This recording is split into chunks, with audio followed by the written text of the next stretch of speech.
मैं तो कह रहा हूं कुछ कुछ आप दे दे और कुछ आगे की कह जा। अगर आगे की कह जाएगा तो हम भी तुझे वहीं खड़ा पाएगा।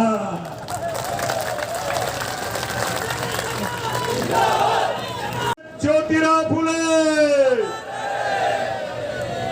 माता सावित्रीबाई फुले।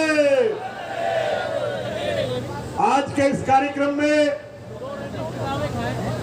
हमारे पूर्वजों के सम्मान में और राजस्थान के मुख्यमंत्री आदरणीय अशोक गहलोत जी का प्रतिबिंब उनके स्थान पर हमारे बीच में पधारे राजस्थान सरकार के कैबिनेट मंत्री, उनके साथ उनकी धर्मपत्नी और एक ऐसा विधायक जिस विधायक ने ये कहते हुए कभी संकोच नहीं किया कि पप्पू भाई और अध्यक्ष जी, अगर सैनी समाज का कहीं पसीना बहेगा तो कांतिलाल मीणा ये भरोसा दिलाता है कि आप तैयार रहिए, मैं आपके पीछे खून बहाने को तैयार खड़ा हूं।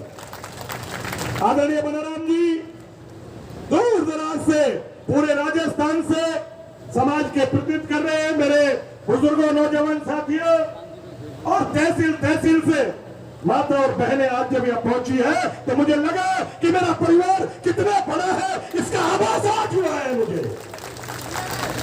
आप जानते हो पप्पू नाम कब रखा जाता है घर में? जब सब नाम थक जाते हैं, जब लगता है कि अब कोई नाम नहीं बचा बच्चे का रखने का, तो चलते चलते ही क्या नाम रख देते हैं। तो मेरा भी कौम में ऐसा ही स्थान है, और मेरा तो स्थान वो होता है, मुझे तो जब भगत सिंह बनने का नंबर आता है तो पप्पू प्रधान का ही नाम आता है।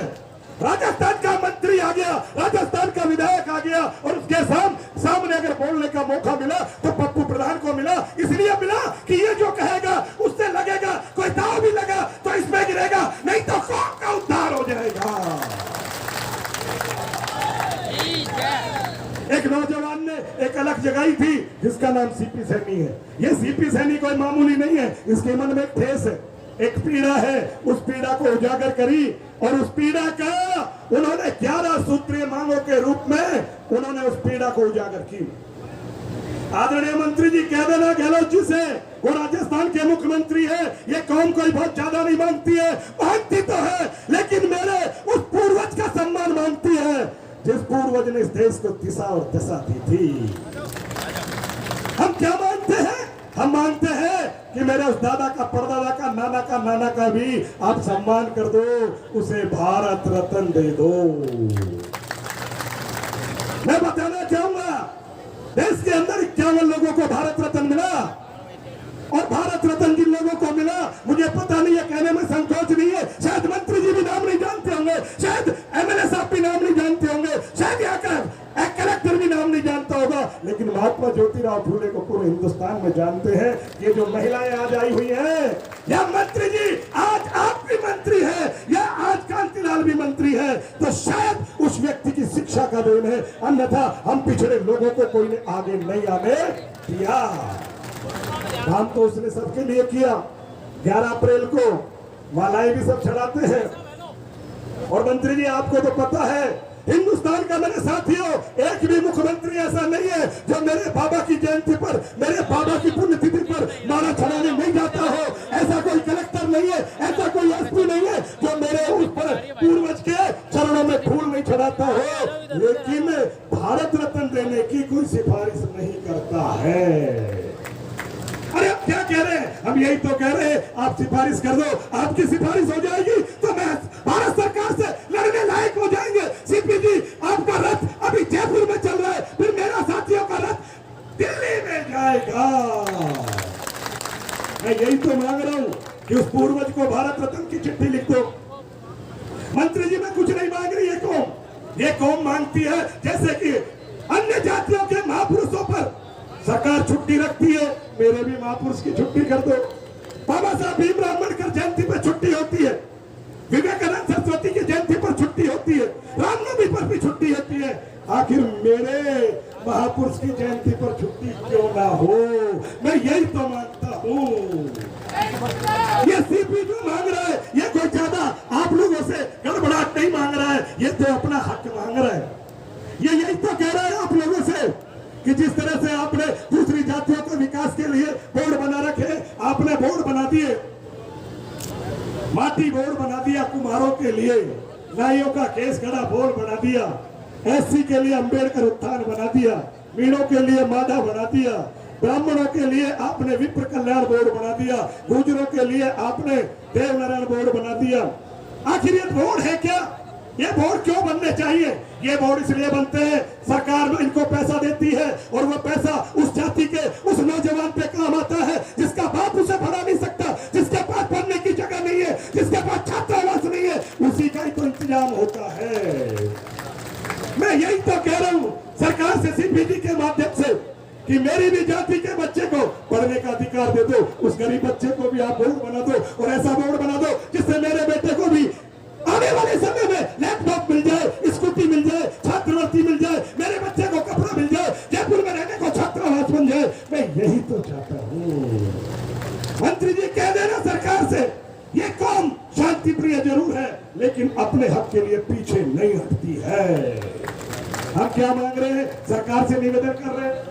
और साथियों, जो हमारा आरक्षण का मामला है उसमें तो कहने की कोई जरूरत है नहीं, क्योंकि राजस्थान में सैनी समाज 12% का निवास करती है। और मंत्री जी और विधायक महोदय और कुछ नए बनने वाले विधायकों भी सुन लो, और सुन लो इस मंच के माध्यम से, ये कौम कोई हल्की नहीं है, लेकिन ये कौम मोहब्बत करती है, बदला नहीं लेती है। ये कौम जो है एहसान चुकाती है, एहसान फरामोश नहीं है।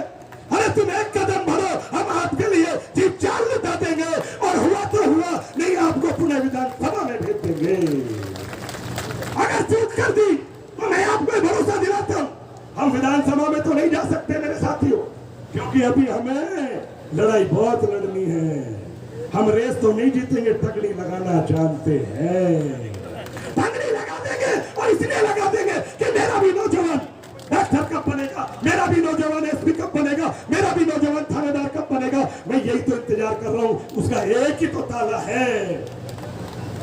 आप लोगों ने देश आजाद हुआ जब देखा, सरकार ने जो जातियां पिछड़ गई थी उन जातियों के लिए कोटा निर्धारित किया था।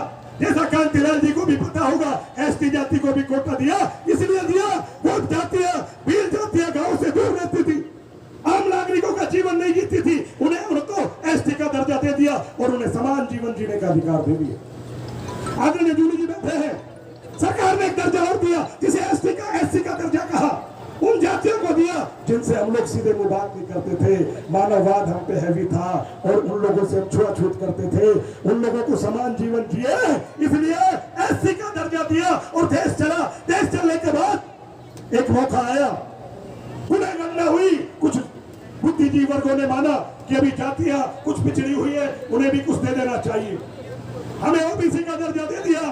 और वो ओबीसी का दर्जा कैसा दे दिया मेरे भाइयों? ऐसा दे दिया कि खेत एक और उसके खातेदार 100, कितने 28% में 100 जातियां जोड़ दी और हमारे साथ ऐसी जातियां जोड़ दी जिन्होंने हमें खेत नहीं जोतने दिया। भाई साझे का कसरा होता है कि नहीं होता? और उस साझे के कसरे में जब किसान साझे में होते हैं तो ताकतवर हर चलाता है कि नहीं चलाता है, और कमजोर को कम हिस्सा मिलता है कि नहीं मिलता है। गुर्जर जाति के लोगों ने ये माना कि वो कमजोर हो गए हैं, उन्हें ओबीसी का सही नाम नहीं मिल रहा है। साथ ही उन्होंने तय कर लिया कि मैं मेरे नौजवान बच्चे का भविष्य उस राजस्थान सरकार के बंद ताले में से लेके आऊंगा। उन्होंने क्या किया? 72 लाल गंवाए मेरे साथियों। कितने? 72 लाल गंवाना आसान नहीं है। पूछो उस माँ से जिसका लाल रोड पर पड़ा हो, पूछो उस बहन से जिसका भाई कौन के लिए गोली खाकर मर गया हो, पूछो उस पत्नी से जिसका पति गोली खाकर मर गया हो। आप किसी को पता लगे कि उसका पति सैनी समाज के आरक्षण की लड़ाई लड़ने गया है और पप्पू भाई के गोली लग गई है, मेरी पत्नी सब चीजें भूल जाएगी, वो कहेंगी मेरे का मुंह दिखा दे। लेकिन मेरे साथियों, ये एक दिन का मसला नहीं है। वो लाशें 40 दिन तक रोड पर रखकर उस माता और बहन ने, उस बीवी ने क्या कहा कि कोई बात नहीं, मेरा स्वाग गया है, मेरा बेटा गया है, मेरा भाई गया है, कोई बात नहीं, जीवन में आज नहीं तो कल जाना था, लेकिन मेरा कौम का उद्धार कर गए। किसका? बात ज्योतिराव फूले। वो एक ताला था जिस ताले के अंदर गुर्जर समाज के नौजवान बच्चों का भविष्य बंद था। उस तालों को गुर्जर समाज के लोगों ने ताली से नहीं खोला, उन्होंने ताली से नहीं खोला, हथौड़े से तोड़ा, हथौड़े से ऐसे तोड़ा। ताला तो टूटा, जो टूटा मंत्री जी कुंदा भी पाड़ ले गए। अरे मेरे साथियों, ये वही तो ताला है जहां गुर्जर समाज के नौजवान बच्चों का भविष्य बंद था। मैं वही तो ताला खोलने के लिए आप सब लोगों को आह्वान कर रहा हूं। ये जो सीपी सैनी है, ये वो ताली बना रहा है, उस ताली से मेरे नौजवान बच्चों का भविष्य खुलेगा जो राज्य सरकार में बंद है। हम ताला तुड़वाने के लिए नहीं इकट्ठे हुए हैं, ताले की कूची बनाएंगे, कूची बरोड़ा लगाएंगे और सरकार में जो हमारे बच्चों का भाग बंद है उसे ताले से खोल कर ले आएंगे। साथियों, ताला बहुत मोटा होता है, चाबी छोटी होती है, लेकिन चाबी जब छाती में लगती है और दिल से लगती है तभी तो ताला खुलता है। अच्छा बताइए, कभी ताले की चाबी थोड़ी सी ऊपर रह जाती है तो ताला खुलता है क्या? अरे ताला की चाबी बना लो और ताकत दिखा दो और चाबी छाती में लगाकर दिल से हरा दो, ताला खुल जाएगा। मेरा भी नौजवान कलेक्टर और एसपी बन जाएगा। मैं क्या मांग रहा हूं? यही तो मांग रहा हूं विधायक जी। कह देना राजस्थान के मुख्यमंत्री से, तेरी कौम भी चिल्ला रही है, वो भी पीड़ित है, उसकी भी सुन ले। पूरे देश को सब कुछ दे रहा है, सभी जातियों को तुम दे रहे हो। आखिर मेरा क्या गुनाह है? आखिर मेरा क्या कसूर है? क्या मेरी जाति में गरीब नहीं है? क्या मेरी जाति को आरक्षण नहीं चाहिए? आप लोग कहेंगे कुछ लोग, ये तो पप्पू बिल्डिंग फिट कर रहा है, चुनाव लड़ेगा। और कुछ लोग कह रहे थे कि ये तो आरएसएस की सेटिंग है, ये तो बीजेपी वाले करवा रहे हैं। ओ भाइयों, ये बताओ, आप लोग जितने भी आए हैं सब अपने अपने खर्चे से आए हैं क्या? कोई ने दिया? बताओ बताओ बताओ। से आए सब लोग, कोई ने पैसा तो नहीं दिया? अरे बीजेपी और कांग्रेस की तो मैं बात ही नहीं कर रहा हूं, मैं तो कौम की बात कर रहा हूं। आप किसे वोट देना, किसे मत देना, किसे हराना, किसे नहीं जिताना, ये आप तय करना। मैं तो तय करने आया हूं कि मेरा नौजवान कब कलेक्टर बनेगा, कब टीकाराम जूली बनेगा, कब कांतिलाल मीणा बनेगा। मैं यही तो लड़ाई लड़ने आया हूं। अरे मेरे साथियों, आप भी नहीं जागे तो कभी नहीं जागोगे। हम लोग पिछड़ गए। क्यों पिछड़ गए मंत्री जी? जब देश आजाद हुआ, सैनी समाज शहर के आजू बाजू रहता था। हमारी जमीनों में सरकार ने छात्रावास बना दी, हॉस्पिटल बना दिया, रेलवे स्टेशन बना दिया, बस स्टैंड बना दिया और हमें पैसा क्या दिया? टीएलसी रेट का पैसा दिया। क्या दिया? ओ भैया, टीएलसी रेट में और आम रेट में कितना अंतर है? शायद ये प्रत्येक व्यक्ति जानता है कि नहीं जानता है। मैं यही तो कह रहा हूं, जिनको आरक्षण में नौकरी मिली वो शहर में आ गए, उनको भी रहने की जगह स्वाड़ी समाज ने दी, उन्हीं की जमीन पे कॉलोनी बनी। अरे अब तो सोचो कि ये माली समाज का क्या होगा? ये भी तुम्हारे साथी है, इनका भी हक की लड़ाई लड़ लो। और मंत्री जी, मैं आपसे कहने में कोई संकोच नहीं कर रहा हूं। सरकार जमीनें तो आप भी दे रही है, लेकिन टीएलसी रेट के पैसे नहीं दे रही है भाई, 4 गुना पैसा दे रही है। कितना गुना? क्या दे रही है? मेरा कोई हक लड़ने वाला नहीं है। उनका जाति का व्यक्ति वो मंत्री है, उनकी जाति का व्यक्ति वो आईएएस है, वो जब नियम बनता है वो अपनी कौम का ध्यान रखता है। मेरी का कोई रखने वाला? मैं यही तो कह रहा हूं मुख्यमंत्री जी, जितना मेरी जनसंख्या राजस्थान में है, मेरी कौम को ओबीसी में से उतना हिस्सा दे दो। यही तो कहने आया हूं। हुंकार भर लेना और ऐसी हुंकार भर लेना। एक जाति ने आरक्षण की लड़ाई लड़ी थी और ऐसी लड़ाई लड़ी जिसके बारे में सोच नहीं सकते। सरकार अगर रोड भी बनाती है तो नक्शे में जो रोड होता है वहां बनाती है। मंत्री जी ये कह देते हैं, विधायक जी ये कह देते हैं, ये सिवाय धरती है, ये खेती की धरती है, ये खातेदारी की धरती है, इसमें रोड नहीं बन सकता। लेकिन उस जाति ने सिवाय धरती देखी ना, उन्होंने खातेदारी की धरती देखी ना, उन्होंने तो एक ऐसा रोड बनाया और पक्का डामर का बनाया जिससे अपने नौजवान बच्चों का भविष्य सरकार के पास गए और खोल कर लिया है और तुम्हारे लिए पक्का रोड बनाकर छोड़ गए। किनके लिए? सैनी समाज के लिए, कुशवाहा के लिए, मौर्य के लिए, माली के लिए। रोड तैयार है, आह्वान करने की जरूरत है। यह तो तय हो गया, सरकार जिसको देती है जो मांगता है। गुजर ने मांगा, गुजर को दिया। कुमार ने मांगा कुमार को दिया, नाई ने मांगा नाई को दिया, ब्राह्मण ने मांगा ब्राह्मण को दिया। अरे हम भी तो मांग रहे हैं, हमें भी कुछ दे दो। महात्मा ज्योतिराव फूले के नाम से एक बागवानी बोर्ड बना दो, जिससे मेरा भी नौजवान पढ़ ले और मेरा भी नौजवान राज्य सरकार के उन आनंदों को झेल ले जो दूसरी जाति का व्यक्ति झेलता है। अरे हमें पता भी नहीं है सर्किट हाउस में कमरा 15 रुपए का मिलता है कि 1500 का मिलता है, चाहे 3 रुपए की मिलती है कि 300 की मिलती है। हमने तो सर्किट हाउस का कमरा ही नहीं देखा। अरे कब देखोगे? अभी नहीं देखोगे तो कभी देखोगे भी नहीं, ये आपको भरोसा दिला रहा हूं। एक हो जाइए, ये कौम आप लोगों के लिए एक इंतजार कर रही। हम आपसे निवेदन कर रहे हैं, ये सीपी सैनी किसी के संघर्ष में नहीं आया, ये सीपी सैनी अपनी जाति के नौजवान की लड़ाई लड़ने आया है। माननीय, समय का तो अभाव है लेकिन सामान बीत गया। आदरणीय माननीय विधायक महोदय, मेरा सारा ध्यान आप पर है और मंत्री जी विशेष करके आप पे है। और मुझे ऐसा बताया जाता है कि जहाँ मंत्री जी धर्मपत्नी के साथ चले जाते हैं वहाँ ये मान लो कि वो कुछ ना कुछ देकर जाते हैं, तो आप ये मान लो कि ये दे करके जाएंगे कि आज हमें भी कुछ ना कुछ देकर जाएंगे, ऐसा भरोसा रखते हैं। हम कुछ ज्यादा नहीं मांग रहे। माननीय मंत्री महोदय, मैं फिर आपका ध्यान आकर्षित कराना चाहता हूँ। कृष्ण भगवान बहुत बड़े सेठ थे भक्ति में, नरसिंह बहुत बड़ा सेठ था, कृष्ण भगवान की भक्ति में गरीब हो गया, बेटी भात लायक हो गई। मनसा सेठ की चिट्ठी आ गई और चिट्ठी में लिखा था सोमण कड़ाऊ लाना, सोमण रोली लाना, सोमण चावल लाना। भगवान ने भक्ति पे ध्यान दिया, स्वयं कृष्ण भात भरने आए। भगवान जब भात भरने आए, रात भर भात भरा और ऐसा भात भरा जैसे अशोक गहलोत जी जो राजस्थान के मुख्यमंत्री है तो सारी जनता को दे रहे।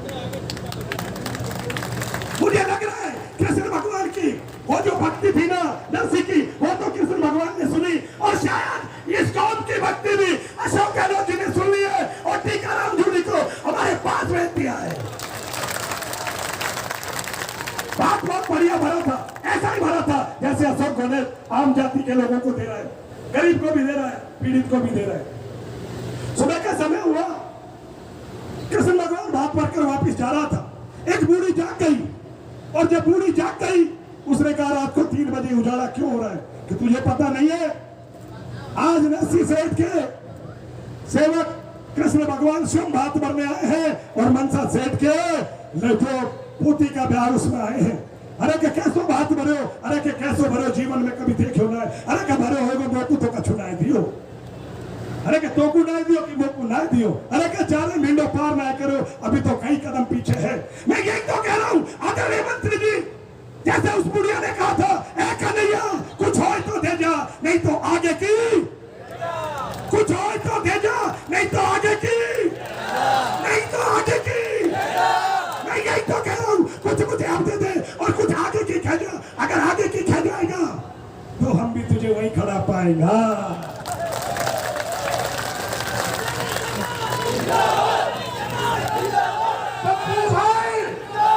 पप्पू भाई सीपी सैनी समाज, सैनी समाज। मैं क्यों कह रहा हूं माननीय मंत्री महोदय, मैं आपको याद दिलाना चाहता हूं राजस्थान का जितना भी एमएलए कांग्रेस से लड़ा है, कोई हारा चाहे कोई जीता है, उसे तो 1 करोड़ 36 लाख ही वोट मिला है। कितना? 1 करोड़ 36 लाख वोट पूरी कांग्रेस को राजस्थान विधानसभा में मिला। मेरी जाति अकेली 1.5 करोड़ की मालिक है। तू इशारा कर देना, मैं तुम्हारा आप लोगों के लिए टीका लगा दूंगा, अशोक गहलोत जिंदाबाद कर दूंगा, अशोक गहलोत के गुणगान कर दूंगा। लेकिन कछु दे जा जो, लेकिन कछु। और भाइयों मुझे तो आप ऐसे मानना जैसे शादी में बहू के साथ अड़वा दिया हुए, बहू के साथ। और भाइयों ये काम समाज के नौजवानों का है और ये नौजवान कर रहे हैं। मैं तो मूली पालक बेचता हूँ भैया, काख में गुटखा रखता हूँ और मूली पालक बेचता हूँ। मैं आपको भरोसा दिला रहा हूँ अगर ऐसे नहीं हुआ तो हम भी वैसा ही कर देंगे। कभी कभी अनुमति के साथ साथ जब बहू आती है और झगड़ा हो जाता है तो दूसरे गांव वाले लोग अनुमति को भी रोक लेते हैं। मेरा राज्य मत रोक देना। मंत्री जी आपसे निवेदन कर रहा हूं क्योंकि आपको सब अशोक गहलोत माने, क्योंकि आपकी मोहब्बत बहुत है उनसे, आपका कोई काम मना नहीं करते हैं। इसीलिए तो आपसे बार बार निवेदन कर रहा हूं, आप ऐसा कर देना जैसा कि कृष्ण और सुदामा की जोड़ी थी ना। अरे मेरे कृष्ण इस कौम की सुदामा की मित्रता को निभा देना और ये भरोसा दिलाता है ये सुदामा आपको उन मोड़ पे खड़ा मिलेगा जहां तुझे आवश्यकता होगी। कहने को तो बहुत है, मांगने को कोई ज्यादा नहीं है। मानता 11 हूं, मानता तुम जितने दे देगो मैं उतनी विधानसभा तुम्हारी झोली में कर दूंगा।